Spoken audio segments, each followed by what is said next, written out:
And so this is the co-creation, and this is the same as calibrating for your business. And this is why the soul level audience is really vital, because if you're someone who is meant to work with a soul, like a specific audience, which all of you are, when you're calibrated into that, the same way that I was kind of calibrated and tuned into my little magical cats that came to me, that's what ushers them in, because it comes from here.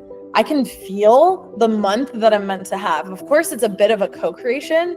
You have to take the actions. I could have said no to my cats. There was a part of me that was really nervous taking on the responsibility. I could have said no. In a way, if we're not calibrated, our body can say no to what we're calling in with clients. But so that being said, that kind of ties it all together. But so long story short, I felt this ping that I was ready to open my life to having animals and like in my home. And literally within 3 weeks, I talked to a friend. This is the important part of voicing it too. I talked to a friend and I had kind of said, I feel ready for cats. I don't know, blah, blah, blah. She was saying how 2 versus 1, like 2 is really awesome. And then long story short, she was the one that got a text an hour later about my 2 cats, Leo and Zeta. So this is a really good example of that co-creation.